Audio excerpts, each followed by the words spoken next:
Fantasy rugby fans, the Six Nations may now be over, but the fantasy action is just getting started. Whether you're battling it out in Premiership Rugby, Super Rugby Pacific, the URC or the Champions Cup, I've got you covered. This is This Week in Fantasy Rugby, your one-stop shop for the latest fantasy news, my team recaps and the key players to watch this weekend. Let's dive in. So the Six Nations may be over, but I don't want to let the YouTube journey just die there. So I'm going to give a run out this week of a new video format entitled This Week in Fantasy Rugby. You can expect a short, snappy video each week covering any big fantasy rugby news, how my teams are getting on, and a look ahead to the matches this weekend as some good fantasy options. Today, I'll be doing a quick recap of round 5 of the Six Nations, including the final standings of the FRG League. I'll be doing an overview of how I'll be covering the Women's Six Nations, which starts this weekend. I'll be taking a look back on my Super Rugby team's form from last week, and then a quick preview of this weekend's Super Rugby Premiership and URC matches. So stay tuned and let's get started. Okay, so kicking off with round 5 of the Six Nations, Super Saturday is done, and what an insane round of fantasy rugby it was. Let's take a quick look at my team to see how I got on. So it was a real hit and miss week. I ended up on 452 points. I had some very high performers and I had some really poor performers.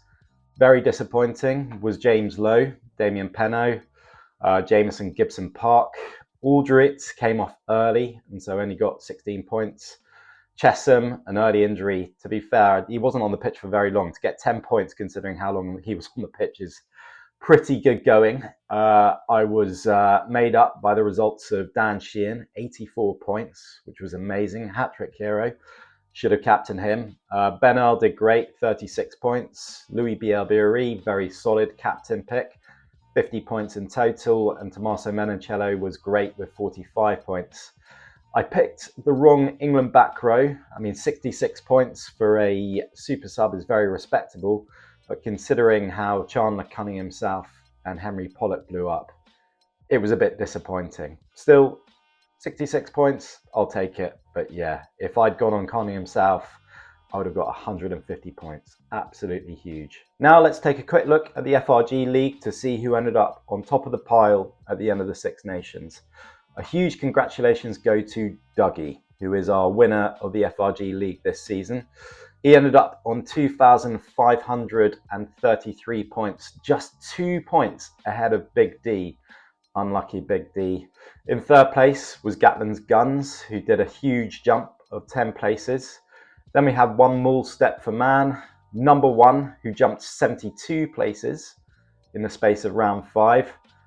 Equal with him on 5th place is No Rucks Given. Then we got Darragh McNamara in 7th, Alex in 8th, Rob Cashin in 9th, and NJ in 10th place. Really great effort from all of you. These are amazing scores. All of you got over 2,470. You would have been topping most of your mini leagues, but there was a lot in this FRG league. So congratulations to you all. That's quite an achievement. With the tournament now over, it's worth also taking a look at the overall rankings to see the world number 1 and how they got on. Now, I ended up 689th overall, which was pretty decent. To get in the top 1,000 is definitely a solid achievement. But let's see how the world number 1 got on and who they had in round 5. So this is the team of Hate to Say Itoji So. Nice Hives reference there. His team, he had Blair Kinghorn as his captain in round 5, which was pretty solid, 58 points. There were obviously better and bigger captain choices, but that was enough to keep him in the lead.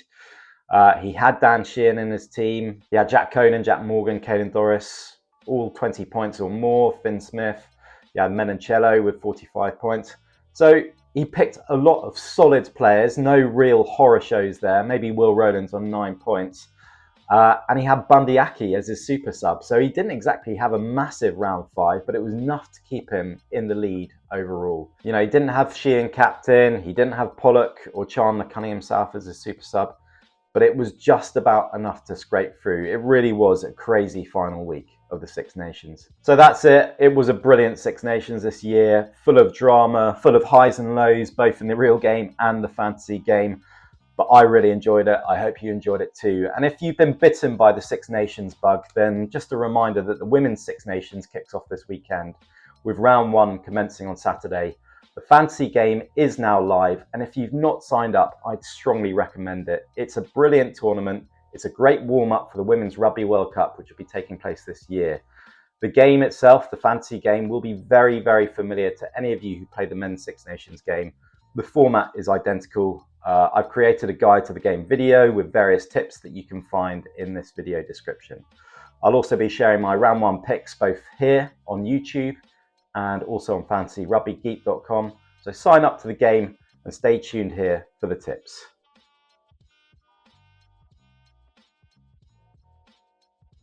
Okay, so we've gone over my Six Nations team from last week, but a quick look at my club competition teams. Last week, we only had Super Rugby taking place, but let's take a look at how I got on, starting with my official team. Now, I had a massive week last week with 807 points. Unfortunately, so did everyone else. It was a huge week of scores in Super Rugby, and a lot of the big hitters delivered. Some highlights from my team: Tom Hooper out of position in the second row, got me 41 points. Charlie Cale got me 42 points. Cam Roygaard, he got me 54 points. DMAC, 61. Corey Evans out of position in the centres, but playing at fullback, had an absolute stormer, 64 points. And then my back three delivered. Sevu Reece, 118 points. Will Jordan was my captain with 192 points. So really happy how it went on. I would be happier if nobody else had quite the week that I did, but everyone seemed to score really high. So 807 points, looks good, but it was pretty average for the week gone. Moving over to my Super Brew team, it was a good week on 248.5 overall, so quite a few green arrows in my side. Top performers in my team: Sevu Reece, 38.5. Will Jordan was my captain, 52 points. Very solid. Corey Evans delivered. Cam Roygaard delivered. Fraser McCrate was excellent with 23.5. Charlie Cale, so a lot of similar players. Tom Hooper as well in the second row. So 248.5 was a decent score. Green arrows in all my leagues, so very happy with how that went on.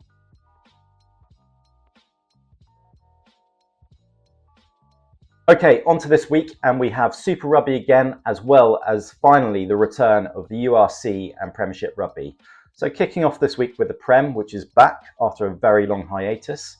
So the games I'm targeting this week are Bristol taking on Exeter. I'll be backing quite a few Bristol players. Bath's game against Gloucester, the West Country derby. Quite fancy Bath to go well. Gloucester weren't in the best of form when the Six Nations started. And then, as I've been doing all season, the team playing Newcastle, which this week is Sale. Sale are heading up to Newcastle, but I still expect them to put in a decent score. For this video, I'm going to pick 5 players who I think should go well this weekend. This is before teams are announced, so definitely double check the lineups from Friday to make sure they are playing. There are a few players here with injury risks. This list won't include Ollie Slate-Home, who was announced this week to be out for the rest of the season. Huge blow for Northampton there. He picked up an injury whilst in England training before the Wales match last week, so he's out for the rest of the season. So if you have him in your teams, it's time to move him on. So my main recommendations this week start with Gabby Ibitoy. He picked up an injury in round 9, but prior to then, he was on fire with 8 tries in 11 matches. If he's fit, he'll be firing, and he should be tearing that Exeter Chiefs defence apart. Next up, Calaveti Ravalval. He's been in insane form with 11 tries in total this season. Absolutely lethal with ball in hand. More than likely will be my captain pick this week. Then we've got George Ford. He's fit again and fresh after minimal exertion in the Six Nations. Sale are going to get plenty of kicking opportunities against Newcastle, so he'll be straight in my team as fly half. Joe Cocknasinga was the man in form prior to the Six Nations break. He should keep this up in the massive West Country clash against Gloucester. And then finally, Gabriel Ogre. He's comfortably the highest fantasy scoring hooker in the Prem this season, and so I'm expecting him to go well again this week. So that's who I'm backing to go well on Premiership this weekend. So there are 2 games in place that you can play. Super Brew, who have set up a second chance league. So if you've not been playing Super Brew at all, you can sign up this week and still be in a contention to win a league by the end of the season. And then Dream 15 Rugby, highly recommended game. They do a weekly competition as well, so even if you're signing up now, it's not too late. So get signed up both on Super Brew and Dream 15 Rugby. Okay, next up, URC. So the matches that I'm looking at this week in the URC to target for big fancy returns, kicking off with the Sharks, who are playing at home to Zebra. They should get a comfortable win there. The bookies are expecting them to win by 22 points. And I'll also be looking at Ulster away to the Dragons. Dragons in absolutely awful form season long. Ulster should get a good win. The 5 players that I'm targeting this week, so starting up with Yao Pinkei of the Sharks. He's in great form with 2 tries in his last 4 games. He's got a great fixture at home to Zebra, definitely worth investing in. Next up, Jacob Stockdale. He missed a chunk of the season due to injury, but he's scored well this season when he's been fit. He'll be ready to make an impact against the Dragons side, who have just won once in 12 matches this season. Then we've got Johnny Matthews, the try machine that keeps on scoring. 9 tries in 15 games this season for Glasgow. He's well rested and he'll be ready to deliver this weekend with a home matchup. Then we've got Jordan Hendrickse. He's been playing out of position a lot at fullback recently. He's retained kicking duty. He's likely going to rack up the kicks against Zebra. Well worth looking at as an option at fly half. And then finally, Gavin Coombs, just another player who's in insane try-scoring form. He's scored 7 tries in 11 starts. He's well worth looking at. He's been a fixture in my team all season long. So for URC, we've just got the Super Brew game in place, so sign up. They're not doing a second chance league, I don't think, for URC. They are doing it on Predictor, but not for their fantasy game. But still, if you've not been playing all season, worth signing up now. See how the game looks so that you can get yourself on the right foot when next season starts. Okay, on to Super Rugby. So this week, the Hurricanes are on a bye, so I won't be picking any of their players. Definitely plan carefully your transfers this week, because next week the buys really ramp up. We've got 3 teams on a bye next week. We've got the Blues, Chiefs and Fijian Drua all on buys next week. So if you're playing fancy rugby draft, then definitely plan your trades with a view to next week in mind. And likewise, if you're playing Super Brew, try not to transfer all players from that team in this week, because you're just going to need to shift them out next week. The matches I'm targeting this week, frustratingly, include one of those teams on a bye next week. Chiefs are playing Moana Pacifica. That's really the only game that stands out as a potential mismatch. The rest of the games seem relatively even. In terms of the players that I'm looking at, so first of all, take a look in the second row, because there's loads of out-of-position players in the second row. Tom Hooper, Cam Christie, also Cullen Grace in the official game. There's loads of options there for out-of-position players. None of them are in my big 5, but definitely worth looking at. Also worth mentioning that I've not used any of my chips this week so far. I will probably use the triple captain or the double captain chip next week. The Crusaders are at home to Moana Pacifica, so I'm looking at maybe sticking the double captain on Will Jordan or Sevu Reece, or the triple captain of one of them. I'll be making my mind up next week, but just nerdy flag, that chip is coming, and that'll be the first one I've used this season. Okay, so the 5 players I'm looking at, first up, Damien McKenzie. He's up against Moana in one of the best matches in the rounds. He's on kicks, he's a threat for meters carried, he's a threat for defenders beaten, tries and assists. We all know what we get with DMAC. He's my nailed-on captain in the official game. The next one I want to flag is Corey Evans. He's categorized as a centre in Fantasy Rugby Draft, Super Brew and the official game, but he's playing as a fullback. He had a brilliant game last week with 1 try, 1 assist, 80 metres carried. Definitely worth looking at, great value. Then I've got a couple of back rowers. First up, Harry Wilson. He scored a try in each of the last 2 games. He's got a huge amount of carries. He's in form and he should go well again. And then Carlo Tizana, I mean, he just can't stop scoring this season. 6 tries in 4 games. That kind of form, he just can't be ignored. And then finally, a hugely reliable fantasy option. He'll be in my team most weeks. It's Will Jordan. Tries, assists, defenders beaten, meters carried. He's always a strong pick, no matter the opposition. So that's it for Super Rugby. Super Rugby's in place on Fantasy Rugby Draft, Super Brew and the official game. If you've not signed up, get in there now. So that's it. More details are over at fantasyrugbygeek.com, where my full round 6 Super Rugby picks are now live. My Premiership and URC picks will be going up on Friday afternoon UK time.